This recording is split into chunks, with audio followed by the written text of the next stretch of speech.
Dave, great to see you. Ted, great to see you. Thanks so much for making the time to come in and have a chat. Well, when you last came on the show, you were 3 months pre-launch, and now you're still here 6 years later. So why don't you give me just the highest level where you are today? I went back and looked at it. I think when we did the live talk at Columbia, it was the day after Valentine's Day, 2019. So it's almost exactly 6 years to the day since we did that. And I don't think any of us could have imagined what would transpire in the world during that time. But I'm happy to report that, the things that we talked about at that time in terms of the vision and what we were hoping to do with launching Parsifal have played out really, beyond our expectations. All the goals that we would have had for ourselves, for the most part, we've met or exceeded. And as we sit today, 6 years later, our firm we have a fantastic team that has executed really well. And we've built a firm that manages about $1.5 billion of capital. And it's been a really interesting, if not challenging and trying, time to be in the public markets. But we've relished the opportunity, and it's been really a really fun ride. Well, that whole concept of how challenging it's been, and a hedge fund strategy in particular, I'd love you to talk a little bit about how you think you've been able to make it work in an industry that's had so many headwinds these last 6 years. Yeah, I think, it goes to a few different things. One, we built an experienced team, and in particular for someone like myself, it wasn't my first go around at trying to, build and launch a strategy. And so there was a lot of lessons learned in prior lives to lean on. Certainly, building a strategy and a business from inception that we tried to make it, anti-fragile. We anticipated that there would be challenges along the way. And so in setting up the firm and how we built our capital base, defined our strategy, built the team, and then ultimately deployed it, we didn't know what the future would hold, but we tried to at least make the firm anti-fragile and resilient, particularly in the early years, to allow us to get through periods of adversity and hopefully thrive on the other end. But ultimately, I think it just comes down to we've been very blessed to have a stable of amazing partners who've allowed us to execute what we think is, a unique strategy, a strategy that's frankly not for everyone, and to allow us to do that in a laboratory, which has been both rich with opportunity and challenges. And so supporting us through those challenges while allowing us to go after those opportunities has been, I think, what's allowed us to succeed and thrive. As you take a step back and look at how hedge funds have evolved over these last 6 years, how has what you're hearing from clients in terms of their objective of what they're trying to achieve changed from when you started? I don't know if their objectives have changed, candidly. Our whole industry exists to seek out and generate alpha, ideally alpha at scale in a replicable manner. But the truth is that most strategies that can generate alpha don't scale and aren't even necessarily replicable. What do you think have been the most difficult aspects of achieving that objective of that, like diversifying return stream, lower vol than equity markets? Particularly in the post-pandemic period, the volatility is much higher in day-to-day markets. And, I think different people have different views on what's driving that.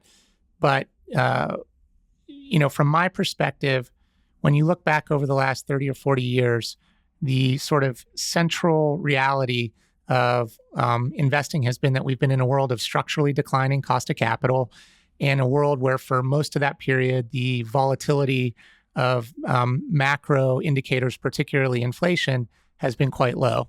And that's been against a backdrop of relatively benign socio-political, economic, indicators globally. And so up until 2020, everyone, was public or private, has been investing in a world where their multiples have been expanding. And that has been a very forgiving environment to do that. Post 2020, we now have a higher cost of capital than we've had in some time. We have much more macro volatility, and geopolitical tensions are in a bit of a different place than they've been for a long time. And so that's created a lot more volatility. And then specific to our markets, the continued rise of passive for sure, but also the rise of ETFs, the rise of the pod investing model. And I would also add to that the rise of style factors, which are big business on Wall Street right now, have all conspired to, I think, create more non-fundamental short-term volatility, which has made the monetization mechanism of active security selection more challenging at times. I don't think it's impacted the actual underlying availability or dispersion of opportunity, or the ability to analyze these opportunities through a fundamental lens, but it has required, I think, more patience and the ability to arbitrage medium and long-term fundamental outcomes against much more short-term volatility. So I'd love to start parsing through Parsifal, but parsing through how all of these aspects that have been headwinds for fundamental strategies, you've still kind of made it work. And maybe at the highest level, what strategy have you settled in on for how you're managing the capital? Sure. So going back to my comment a few minutes ago about the search for replicable, scalable alpha, we know that based on very significant bodies of research that has been replicated over and over again, that there is a combination of strategies or factors, if you will, that do drive replicable, scalable alpha. And basically strategies that do three things over time really outperform. And those three things are: invest with high active share, so you don't, by definition, look like an index. Second, concentrate in your best ideas in recognition of the fact that actually markets are reasonably efficient most of the time, more so than most people like me want to admit, day in and day out. And therefore, when you find something that you can have a superior understanding of, you take risk to it. And then the third is being able to invest with appropriate duration and volatility tolerance that is consistent with your strategy.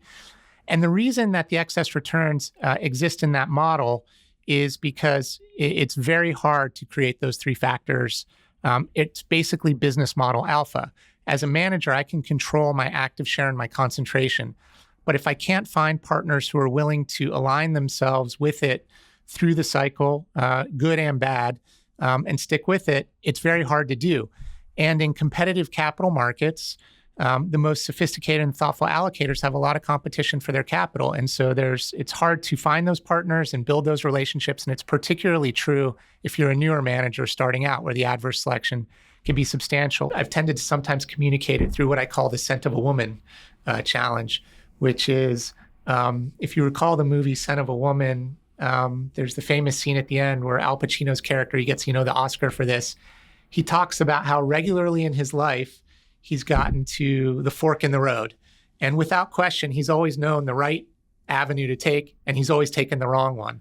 And the reason he's always taken the wrong one is because it's too damn hard. And so when I contemplate, why the combination of high active share, concentration, and volatility tolerance yields alpha over time, it's simply because it's too damn hard for most people in our industry to actually invest that way. It's too damn hard for managers to build that model. And it's too damn hard for allocators because of all the incentives that they're beholden to allocate to that model. But if you can, break through that, it can be a really, powerful way. But the nature of capital markets, of public markets, is they will always tempt you to take the path that you know is the wrong path, even when you know it's the wrong path. What's the aspect of it that's so hard?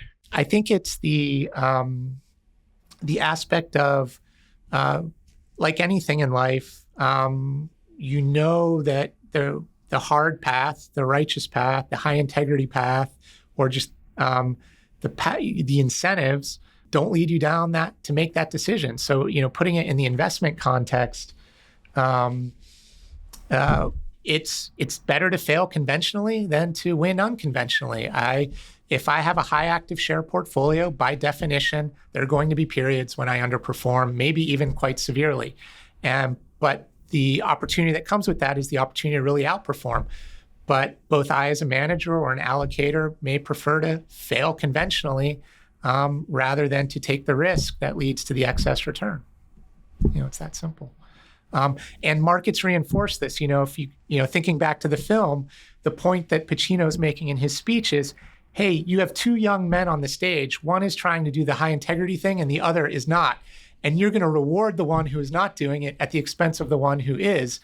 And that's really what the market mechanism does. It tends to reward sort of the expedient solution at the expense of those willing to take the path that will ultimately lead to alpha, but albeit one that might be much more challenging for a variety of reasons. When you were initially, even now, going out and talk to clients, what is the strategy as you describe it? We deploy what we call a concentrated cross-asset opportunistic mandate. Practically what that means is we want to take advantage of the inherent flexibility of the hedge fund model to allow us to go where we think opportunities are most compelling, take that risk, but not be forced to do things that we think are suboptimal because of artificial or institutional constraints. I think as alternative assets have institutionalized, managers have been asked to take on narrower and narrower strategies with very strong financial incentives. But the nature of investing is such that opportunity sets are transient. So what we do at Parsifal is you can think of three core functional areas that overlap. The first is event-driven and special situations or complex situations investing, areas where we think we get rewarded for taking a bottom-up, deep research view on untangling complexity and extracting alpha. We cross over into what I think would be classically defined as fundamental long-short, with a real emphasis on, again, bottoms-up work and a deep commitment to short selling. And then we work across the capital structure. So not just equity, but credit and volatility. And so if you think about a three-circle, Venn diagram and kind of put your finger at the center of it, we don't think there are that many strategies that credibly deploy all three. Oftentimes, you'll find maybe fundamental long, short, and event-driven crossing over, or event-driven and maybe credit. But those areas tend not to do much on the short side. So really kind of deploying those skill sets across those three, we think not only yields differentiated portfolios, so the types of opportunities we're traversing in, but ultimately diversifying results for our partners. When you take that combination of that concentrated approach with an opportunistic flavor, and you mentioned that the opportunities are transient, I'm curious, how do you go about identifying the opportunities that you want to pursue in this concentrated way? We break our process day to day down into three functional areas, one of which you just named, identifying. We have to be able to, replicably and reliably identify opportunity. We then have to be able to analyze them and then in turn monetize them. And those are three very different skill sets and processes. But the lifeblood of what we do is a maniacal focus on the concept of inefficiency. So whereas I think most managers probably define their search strategy along either some sort of valuation axis. So I'm a value manager, I'm a growth manager, I'm a quality manager maybe, or some sort of qualitative aspect. I want to invest in great management teams or great capital allocators or compounders or something else. We care a lot about all those characteristics and many others.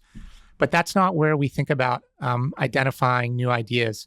If our task is to generate alpha on some sort of replicable basis, then it seems pretty obvious to me that we have to first start by focusing in on places where there's a higher probability that a pool of alpha exists.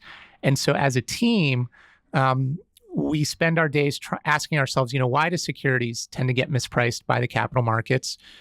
Do these sources of mispricings recur? Can we identify them on an ex-ante basis? Can we exploit them through our process? And when I reflect on my career to date, Ted, I think this has been one of the most impactful realizations of my career. When you tilt your lens away from asking, hey, is this business cheap or expensive? Is it good or bad? And instead ask, is it mispriced? If it is mispriced, why? And to what degree can I exploit it through my process? It becomes a very powerful algorithm for then filtering a global opportunity set. Because as it turns out, these inefficiencies do exist, they do recur, and they recur across market cap, liquidity, geography, business model, sector, and subsector.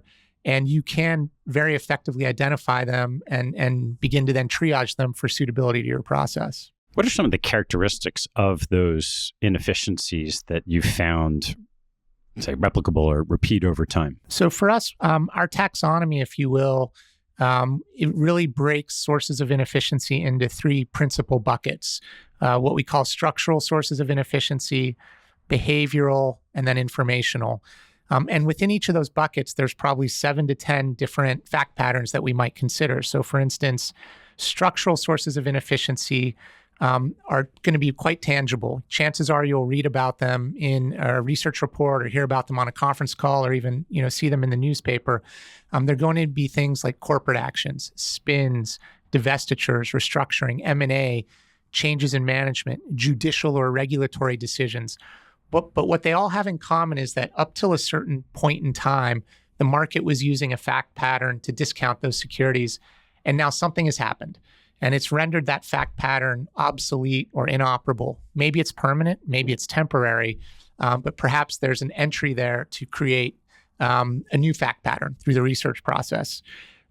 Informational sources of inefficiency will be essentially asymmetric, either availability or understanding of information. So think cross-cap structure. Credit versus equity, or it could be cross-border. How do actors in one market view something versus actor in another market? It can overlap with, maybe regulatory considerations as well, but it's going to be some sort of asymmetry in available information. And then, of course, the other bucket is behavioral. Now, here we're all familiar with sort of behavioral finance and decision-making, and to a degree, that's what we're talking about. But really what we're talking about is the classic noise trader model that Schiller and those guys got the Nobel Prize for. The idea that there are actors in markets who think they are making rational, fundamental-based decisions, but in fact are not. And due to behavioral bias or constraints on their decision-making, are making non-fundamental-based decisions. So here we think about things like asset class silos. So oftentimes an opportunity may sit at the intersection of credit and equity or equity and vol and lack logical sponsorship. We think about time horizon arbitrage and being able to extend our horizon when others can't. We think about generalist versus specialist or retail versus institutional, or simply, pretty reliably each year, the market will spit out 1 to 2 opportunities that are so polarizing because people are simply afraid to lose their jobs or get fired if they even mention the name of that company. And our best ideas will typically exhibit characteristics of all 3 of those buckets and really be demonstrably inefficient in a way that we think we can exploit. How different is the screening and availability of those types of ideas today compared to 5 years ago or 10 years ago? I actually don't think it's that different. In our strategy, which, because we run a concentrated portfolio where we're deploying maybe 20 long securities, and ideally the top 10 will be 65 to 80% of the risk, we have sort of the opposite challenge, which is we're trying to find, 1 to 3 ideas that we can be very levered to, and then maybe another 5 to 8 that can be quite impactful. So we're going to miss things all the time or not even be aware of them. But I don't think the underlying base rate of opportunities is that different in terms of their availability. Now, what can be more transient is our ability to underwrite them. So for instance, in 2022, when there was just a tremendous amount of uncertainty about the business cycle, about all these different macro things that were happening, the interest rate cycle, it was definitely harder for us to forecast fundamentals of businesses in general, but in particular to the level of conviction to find these, these more concentrated ideas that we wanted to put in the portfolio. But the actual availability of ideas, I don't think it has been that cyclical, if you will. What have you found as the, I don't say secret sauce, but the different decision points of when to dive in to decide whether you're going to spend your time analyzing something when you have such a broad canvas to look? It's very process driven. So in general, we're very process driven at Parsifal in each aspect of those core competencies that I talked about: identify, analyze, monetize. But another key learning that I've experienced in my career is that when you think about the analyst job, from identifying to breaking down a business to ultimately monetizing it, most spend far too much time analyzing and trying to monetize at the expense of really identifying effective setups. And ultimately, what we have found is that getting the setup right is really where you get the most leverage to a positive outcome. And so within our process, to your question about how do we know where to dig in, we've put a lot of structure and scaffold around what is the setup that we're looking for. So once we find something that we think is inefficient, we have a battery of sort of questions that we ask. What's the nature of the inefficiency? How tangible is it? What will it take the market to potentially realize it and remove that inefficiency? We're very focused on the credit mindset, which is to say, what is my downside risk? Return of capital before return on capital. So we are really screening the idea up front for suitability to our process, for potential asymmetry of return, for low risk of capital loss, and then asking ourselves, hey, if we spend a lot of time on this, what's the likelihood that we can actually differentiate ourselves through our research and then put it in a portfolio and make money from it? Once you found an opportunity you want to dive into, what does that analyzation of the opportunity look like at Parsifal? I don't think we can claim as a firm or a team to have any secret sauce when it comes to analyzing a company. But what we do have is a deep commitment across the team to doing our own work. We want to gather raw information ourselves. We want to analyze it, filter it, document it, debate it robustly internally, debate it in all likelihood externally, find who we think is the most informed person taking the other side of the position or the trade, and have that debate with them. Doing your own work, building your own models, documenting it, I find is critical, because clear writing is clear thinking. And if we can't articulate something clearly to ourselves, then we're probably not thinking about it in as clearly a way as that we think. Building thoughtful scenarios and then building those scenarios consistently across the team so that we can then compare positions, and really minimizing process gaps where mistakes can get made, and basically just trying to kill everything at every step of the process. And if an idea can kind of run the process gauntlet, chances are we have something that's, interesting to work with. How do you set up your team to be able to look around the world, equities and credit, and any opportunity up and down the capital structure? Yeah, so there are a few different vectors to it. The first is to the point you just made. We need to be able to do a few things pretty well every day. We need to be able to buy stocks and short them. And I think those are two quite different skill sets.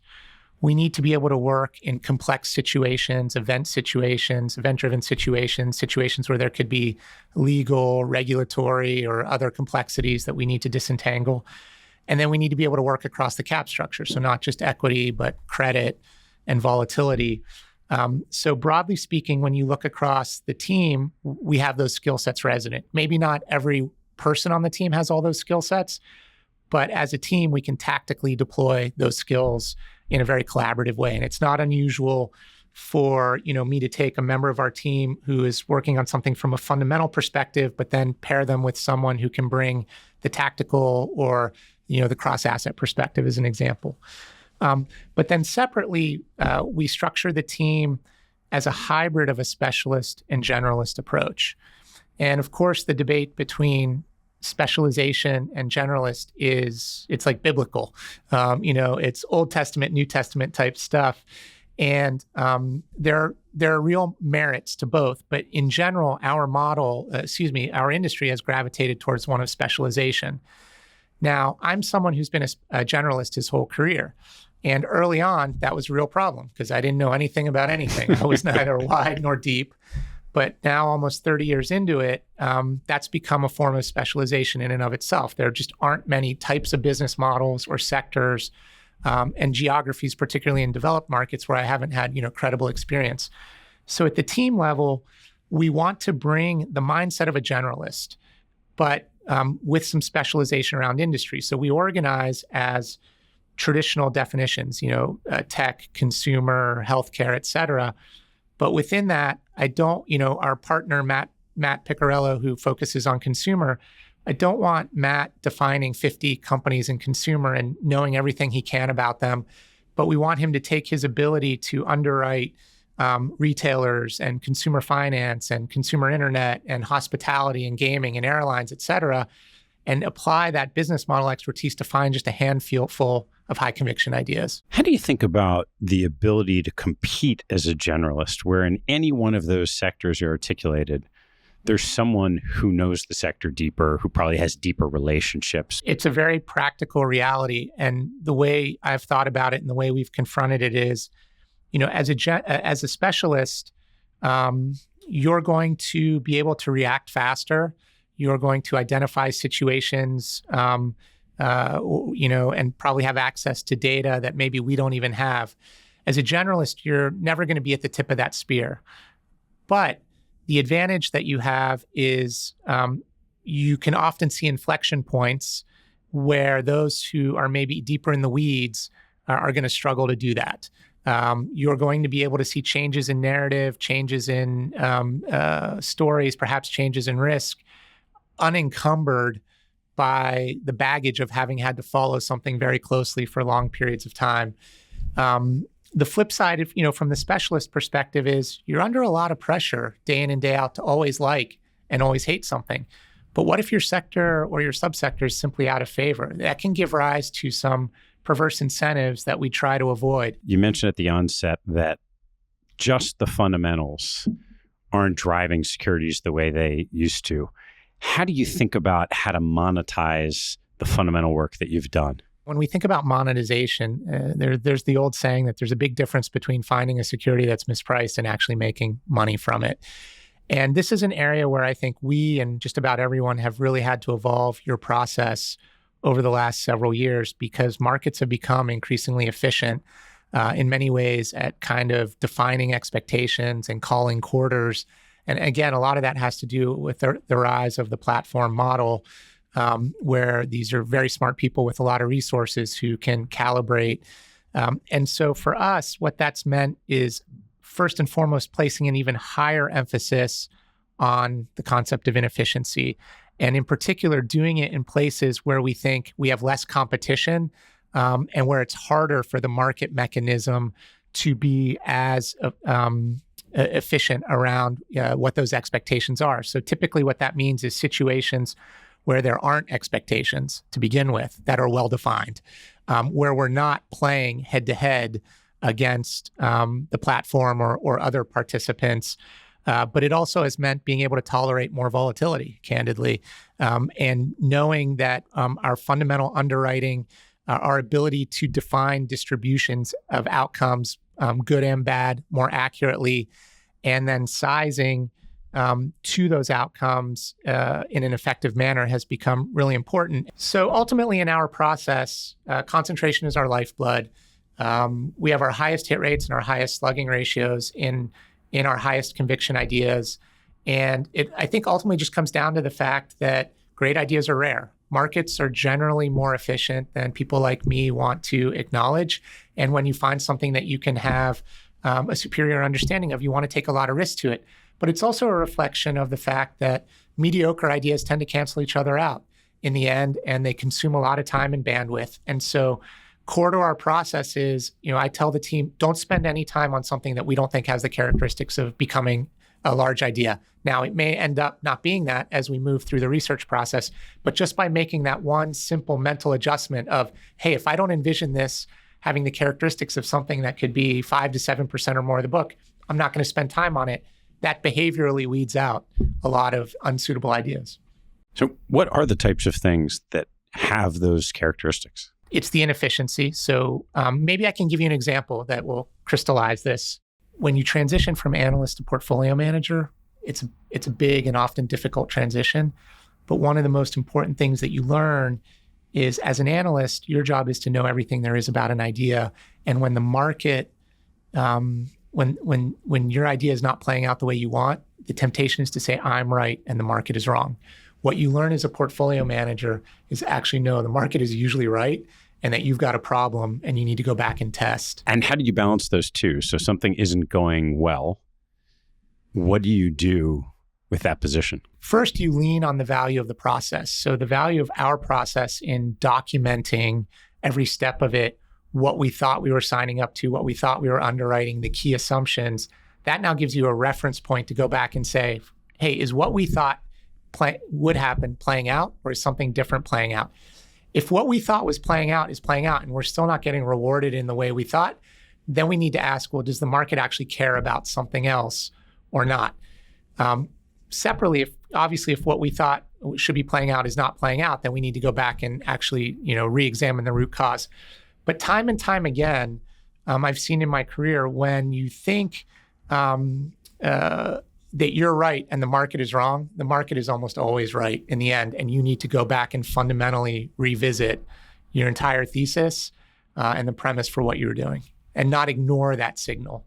How do you think about the risk management of individual positions moving away from fundamentals? Risk management generally permeates everything we do. I think there's a spectrum of how managers think about risk management. At one end, there are some managers who say, look, my research is my risk management, my understanding of this situation, my analysis of it, and then I'm just going to kind of put that idea into a portfolio, and that's sort of the extent of my risk management. I think at the other end of the spectrum are those who put a lot of effort and telemetry around really understanding not just the idea, but how does that idea interact with a portfolio, and what are the characteristics of that portfolio? And so when I think about Parsifal, we're very much at that latter end. We put a lot of time and effort into really asking one question, which is the risk that we think we're taking, both at the single name level, but also at the portfolio level, the risk that we think we're taking? Or are there risks in here that we are not aware of or that we don't want to be taking, and sort of how do we manage that? And so for us, we first embed that risk management for sure in the fundamental analysis. By definition, if we're identifying a pool of alpha that we think exists, it should be more variant. It should be less crowded. If we're applying that credit mindset, there should be strong fundamental support for the valuation. And then ideally, we want to sell that pool of alpha to others and have it become beta over time. But in building our scenarios, we are very careful to build what we think are thoughtful distributions and to embed effectively stop loss into our worst case scenarios. And then we have a proprietary process that we use to build the portfolio and to allocate capital objectively across different ideas. And in so doing that, we embed stop loss from a risk perspective into the portfolio. And then once into the idea and its sizing in the portfolio, And then once we have a portfolio of opportunities constructed, we just rigorously analyze it over and over again through different lenses. We use the Barra models. We have built our own scenario modeling and stress modeling. And we are constantly just measuring the risk and making sure it's behaving the way we think it should behave. What you have in your portfolio is equities, long and short, credit, some event-driven situations. I'd love to go through each and talk about some of the challenges that the markets have brought up. So we can start with just equity longs. How have you navigated this strength of the Mag 7? It's been tricky. We ply our trade in more, small to mid cap parts of the market. We are global, and we are looking for more complex situations. And the unusual nature of the current business cycle has been reasonably hostile, actually, to all of those.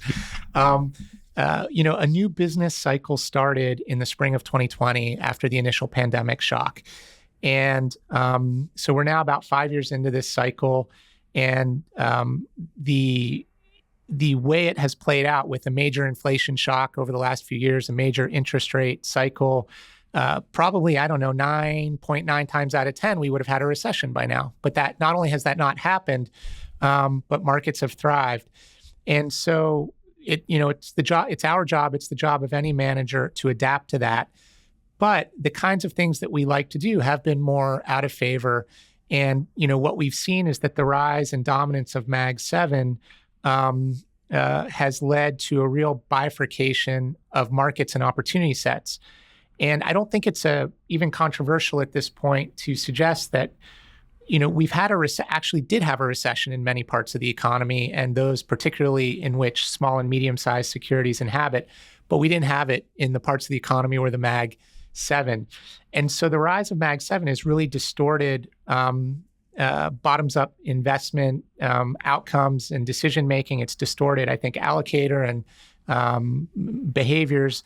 And so for us, what that's meant is just staying true to our strategy, knowing that we can identify opportunities with conviction and not succumbing to being kind of forced into the Mag 7 trade. What's so insidious, I think, about what is potentially going on, and having lived through this in the late 90s with .com, is the concentration of that kind of performance in so few securities. It really will ignite fear of missing out or fear of lagging, and eventually it will cause people to make bad decisions. And so for us, the most important thing has been staying true to our process, because we know it works really well over time, taking the opportunities as they're given to us, identifying opportunities that we think will thrive in that environment. And in general, we've adapted, pretty well. But, I do think that we're coming into an environment that will be even better and less averse as a result. How have you managed your short book? It just seems like with all of the volatility, it's gotten harder and harder on fundamental shorts, individual stock shorts, to be able to generate alpha, let alone make money. In the 22 or 3 years that I've been shorting stocks, every day that goes by is the hardest day that it's been, to short. You are well aware of sort of all the practical challenges of managing risk, of frictional costs, of things like that. And then I think what has also, changed the last few years is, again, going back to something I mentioned a few minutes ago, obviously the rise of the platform model, given how much it's grown, and then it's levered on top of that, has created a lot of incremental demand for single name short capacity, as have the style baskets. And so the combination of that, plus the rise of the retail meme trader, have presented new challenges. Practically what that's meant for us is, we remain as dedicated to single name short selling as ever, but we've had to diversify the portfolio. There was a time when I probably would have preferred to short with more concentration, bigger positions, really extract a lot of alpha through slugging. But the volatility, the short-term reaction function, when you get something wrong on the short side, can be so much more severe now. And then, the rise of the retail meme type risk is not something that you can easily mitigate even through sizing. So for us, what that has principally meant is we've grown our team. We've created more research bandwidth. That in turn has allowed us to create more inventory of actionable single name short ideas. And from that, we've been able to diversify the book more, but also trade at the extremes. Take the IWM, the Russell 2000, and just look at last year. That index probably went up or down 8 to 10%, 6 or 7 times in 1 year. And so that creates a lot of actionable trading in your short portfolio to cover at the lows, put those same ideas back out on recovery, identify new opportunities. How do you think about the use case for shorting now? I still think it's as compelling as ever. Maybe I'm a dinosaur in that regard, but what is the value of shorting? Well, first, it absolutely makes you a better investor.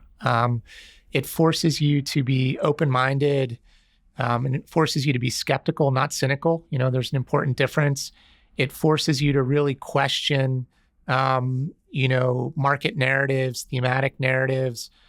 So I just think it requires more objective process discipline. And if we weren't shorting, I think we would be more prone to succumbing to market narratives, management narratives, to not challenging key assumptions the way that we should. So I think that is very valuable. Certainly within a portfolio like ours, it can, if you think that you can add alpha from both sides of the portfolio, it is very valuable to the strategy and to the end partners. I think, in our first conversation at Columbia, I wished for a world that looked more like David Swenson's original formulation of long short, where he was putting a 4 to 5% short rebate into his target returns. Well, guess what?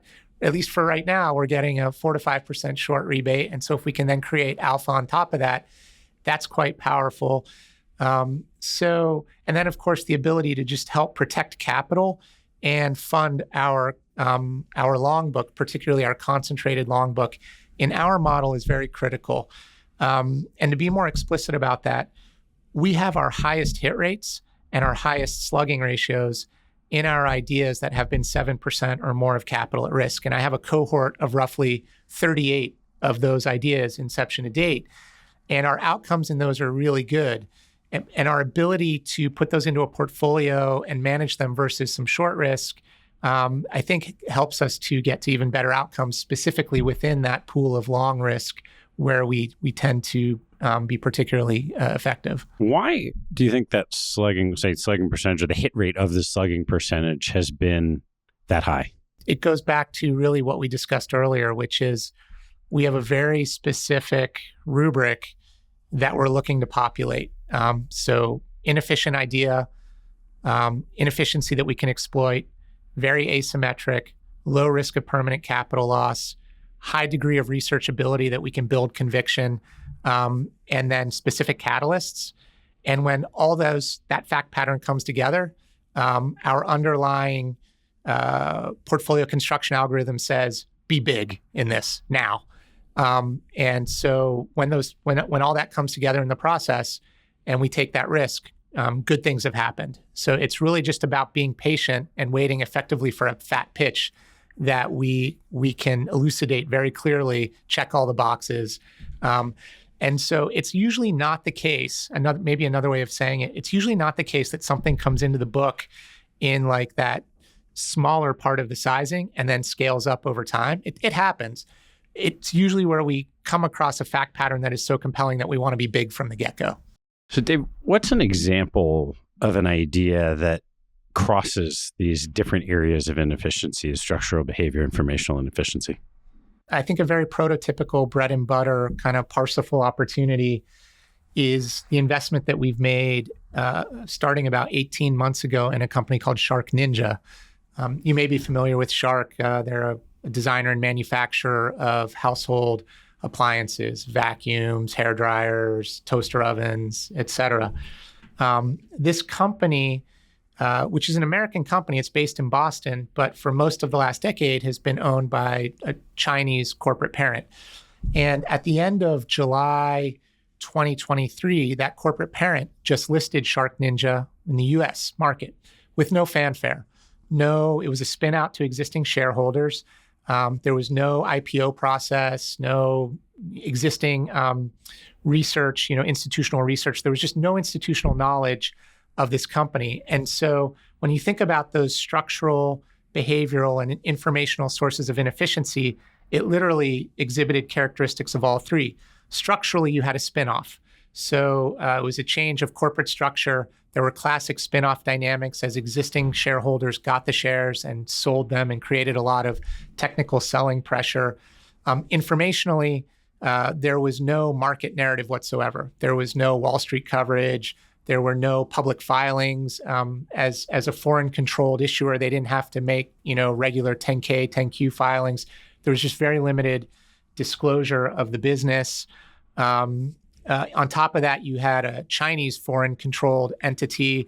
There were various related party dynamics that were potentially quite significant, governance-related issues. And then behaviorally, the business came out at a time when the world was very concerned about consumer risk, and no one wanted to hear about, what sounded like an undifferentiated designer and manufacturer of home goods. And so we had some knowledge of Shark Ninja as a competitor because we had followed iRobot from a research perspective for many years, and we had seen what Shark had done in competing with iRobot. And so that was kind of the entry point, but it was clear to see why it was inefficient, and it came out at something like 8 times current year EBITDA, so very cheaply. But when you opened the public filing and looked at the information you did have, what you saw was a very different situation. You saw a business that had grown organically at very high rates for the better part of 15 years. It had, 45 to 50% gross margins and high teens EBITDA margins, a very clean balance sheet.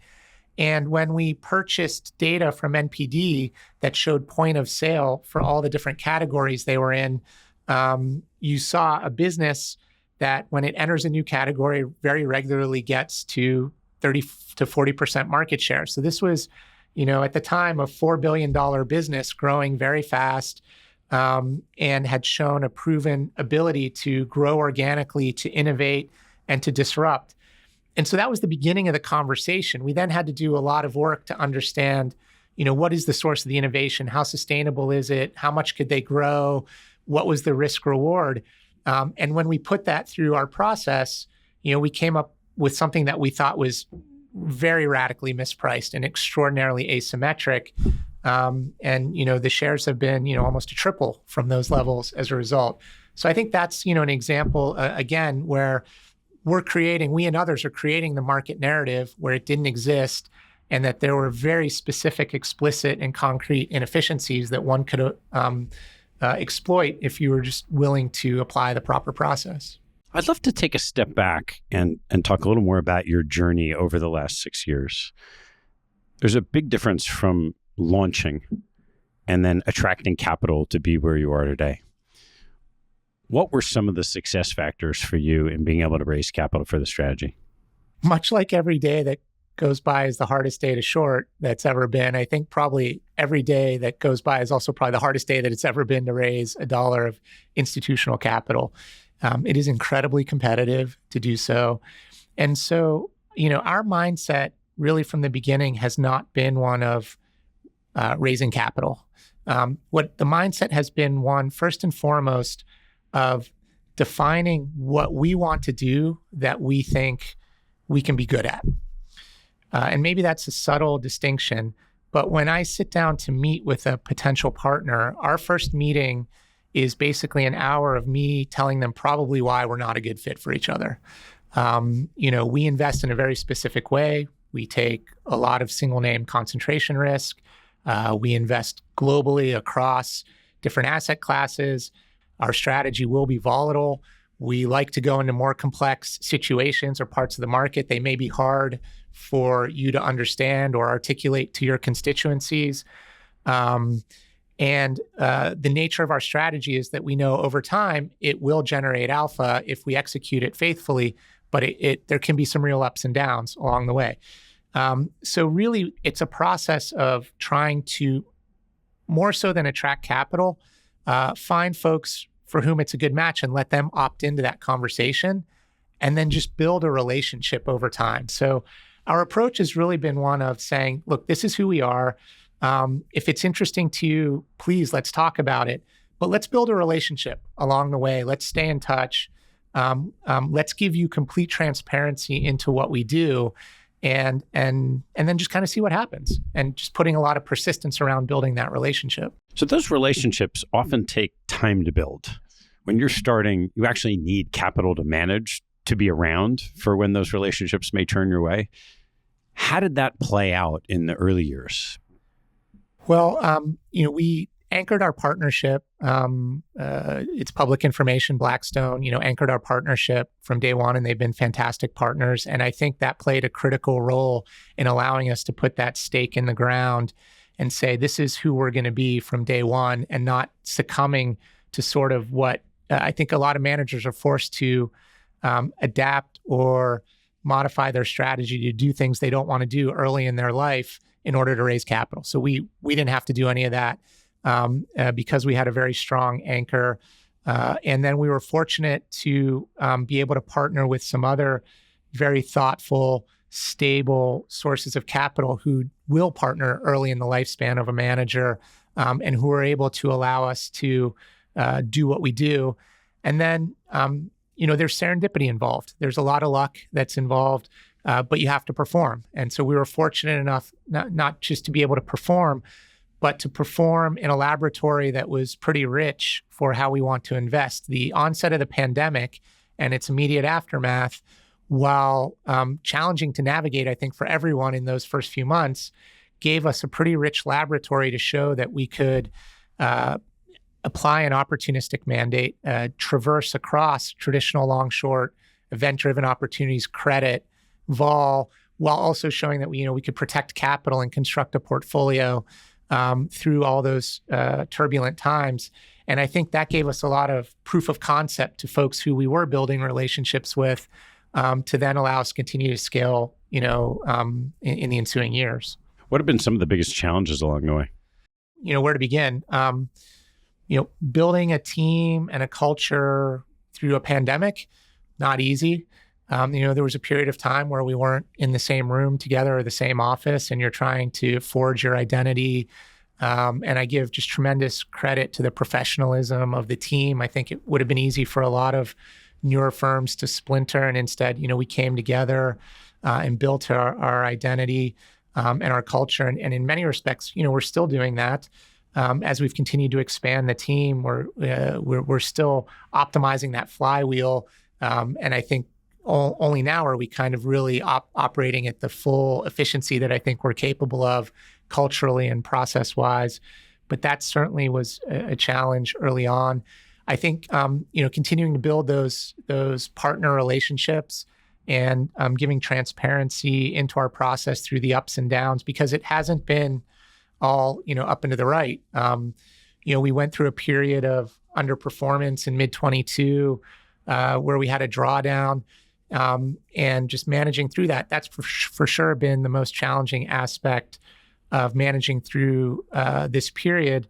The drawdown itself wasn't out of line with what you would consider maybe for a strategy like ours, but it still wasn't fun. But like many things in life, you think you have a plan and then it gets tested and it's not what you think it is. And, we had built our risk posture in the spring of 22 for probably 4 to 5% inflation, but not 10.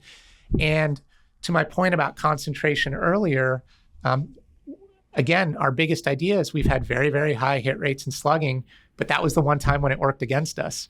And so empirically, we had to navigate through that period and reset the portfolio and manage risk. And I think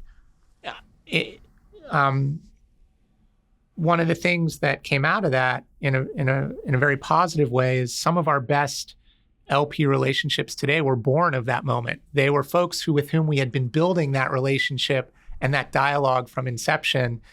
And then they came in and they said, effectively, we've been waiting for a moment like this. We were expecting it for a strategy like yours. You behaved in the way that we would have hoped you would have behaved. You explained it in a way that we would have hoped you would have explained. This is our time to partner with you. And from that moment, we've been able to build some of our best, most resilient relationships. And so that's been sort of a positive at the other end of it. What are some of the most important lessons and adaptations that you've made from how you thought about managing capital 6 years ago to today? I would say that the core strategy, the philosophy, what I've articulated here today has not changed. We are as committed as ever to high active share concentration, appropriate duration, working across the opportunistic mandate, the commitment to the short side. Where we've had to adapt is mostly around implementation of that. So a few examples would be, what I talked about on diversifying the short side. Increasing our research velocity, because volatility in the markets and the dispersion it's creating has meant that sometimes your window to access an opportunity is more fleeting and you've got to be prepared to move. So we've worked hard to build more inventory of ideas, even if they're not actionable in the moment, when we see that price signal or that opening that's consistent with what we have underwritten, being ready to move. Within sort of the team process, most of our team interactions are geared around opportunity identification. So we've put much more structure even. We meet twice a week as a team, once on Monday afternoons and then again on Wednesday morning. And we've put more formal structure around how we communicate information to each other in the hopes of not just sharing insight, but by generating ideas. What opportunities are you most excited about as you look forward? I'm as excited today about our opportunity sets as I have been probably since inception or the early onset of the pandemic. we talked earlier about some of the distortions that the concentration of large cap tech, Mag 7, were having. They've literally left very compelling situations lying in the middle of the street, the proverbial $20 or, $20 lying on the sidewalk. Without making, political statements, the change in leadership, the Republican sweep is, we believe, a big deal for our opportunity sets. It is creating a lot of dispersion because of the uncertainty of the policy shifts, but the de-emphasis on regulation, the animal spirits that we believe are, being unlocked, we think will ultimately be good for event-driven and special situations. That we think there's a lot of pent-up corporate action demand that will come out here in the coming months and year. We think that regulation has been a real burden to small and medium-sized businesses who bear that regulation disproportionately. They employ something like 82% of people in this country, and all the real-time telemetry that we're getting, so data sets, business formation, conversations that we're having with corporate, suggest that the confidence that you're seeing broadly emerge is real. The animal spirits emerging are real. And ultimately, what needs to happen here is a broadening of earnings growth from the large cap part of the market to this mid cap. But we think that's happening, and we think it's happening at a time when it's been largely ignored in both passive and active flows. So I'm very excited about that. We're excited about the international opportunity, Ted. About a quarter of our risk today is outside the US.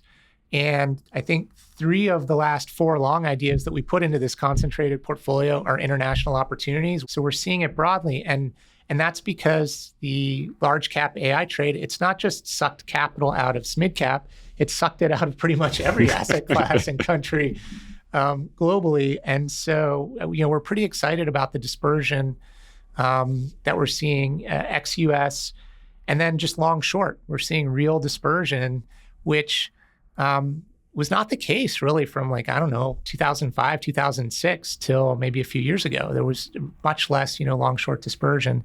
So we're really excited about our underlying opportunity sets, and that's being validated in our bottoms up work, where our velocity of new ideas into the book and just the pace and different types of ideas that we're seeing long and short is quite robust as well. What are you most worried about? Well, I'm by nature someone prone to worrying. So obviously, the flip side of what I just said is that we have a new administration that it can be quite volatile in terms of day-to-day decisions or unpredictability. And with that comes, I think, a heightened risk premium. I think you just have to underwrite a wider distributions of scenarios in everything that you're doing. We obviously, from a macro perspective, the risk of a reacceleration of inflation, given some of the policies that are being talked about, tariff, it doesn't take much to destabilize markets, particularly when everyone's on, the market is not just all on one side of the boat. Everyone's in the bow of that boat, and it will not take much to potentially tip it and create, a major risk-off event. So I think for us, it's about staying within our risk box parameters here from a, gross net exposure, balance of the kind of tilts that we're taking, while still identifying those handful of high conviction ideas. But I think it's still one where you need to be careful about the risk you're taking, as careful as you've ever been, careful about balance sheet risk, careful about, operating leverage and the fundamentals of the companies that you're underwriting. In many respects, it's still credit 101. What are the things that can get you into a lot of trouble? Balance sheet, liquidity, operating leverage, customer concentration, crowding, and just making sure that you're not exposing yourself in excessive ways to those types of risk at this point in the cycle. So if you look out 6 years from now and we sit down to do this again, what are you hoping Parsifal will become? We've always wanted to be in the IRR club. So my hope will have been that we've distinguished ourselves through very strong performance that's diversifying for our partners, and has helped them reach, and achieve their end objectives. Along the way, I hope that we've continued to build out and promote from within a very talented team, and a team that, and culture that is self-perpetuating. In many respects, the Achilles heel of organizations like ours is the key man risks that sits with someone like myself. And I've always been very open about that, both internally and externally, that, for Parsifal to thrive and succeed means that I have to make myself redundant over time. I need to attract the best talent possible, groom that talent, put those individuals in positions of more success and responsibility over time, ensure that our process is not between the ears of just one or two people every day, but is really a self-perpetuating process of how we execute every day. So I think if in 5 or 6 years we've been able to continue to perform in the way that we expect of ourselves, to meet our partners' objectives, and I've been able to make myself much more redundant, then I'll be in a happy place. I think we'll all be in a happy place as a result. All right, I have a whole new set of closing questions to ask you. So let's have at it. What's your favorite hobby or activity outside of work and family? I really enjoy, just being outdoors in general. I think I mentioned last time, I grew up in a sporting family. I like to be in the woods. Maybe what I'd add to that is, as a child, I skied.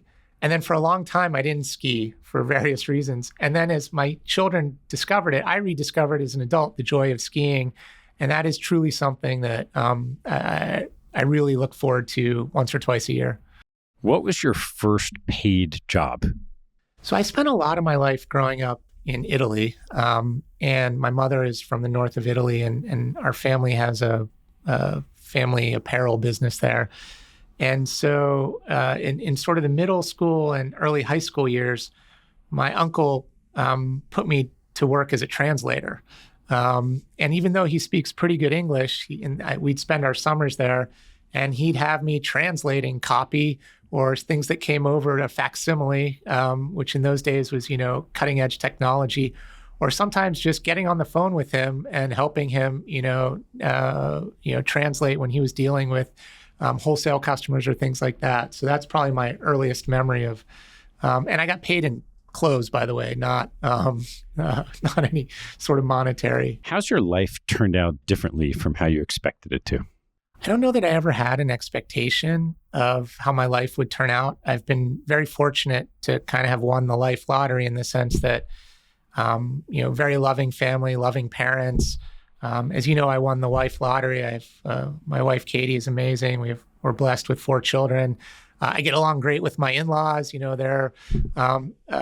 so I don't know that I ever had any expectation other than maybe of hoping to have that kind of life, that I observed my parents and loved ones having. And so in that sense, it's turned out better than I ever could have imagined. But it may surprise you. I never thought I was going to work in finance or Wall Street. So in that sense, it's turned out quite differently. I think if you'd asked me in my formative years what I would end up doing, I think I probably thought I would have been an academic, like a professor, research role, maybe an editor, or maybe working in the CIA or the FBI, like doing analysis, the same kinds of things, but things like that.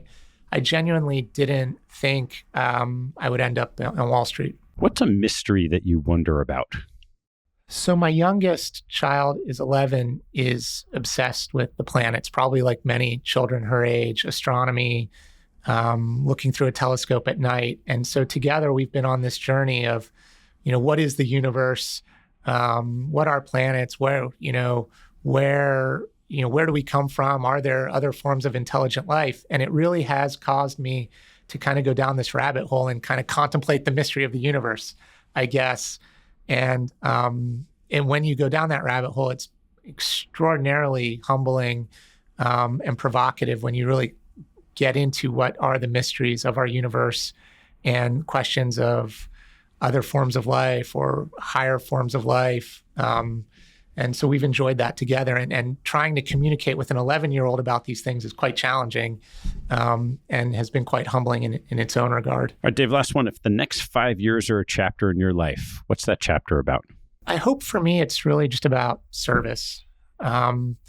service to what we've tried to build and will continue to build here at Parsifal, and service to our partners, service to my team here in terms of helping them achieve their career, skills, development, aspirations. Certainly service to my family as my children go off to college and into their own lives and beyond that, and to my broader family, and just service to my community and to a handful of things that Katie and I are really passionate in supporting. Dave, thanks again for coming back on and giving us an update on what's happened over the last 6 years. Thanks, Ted. It's been a real pleasure.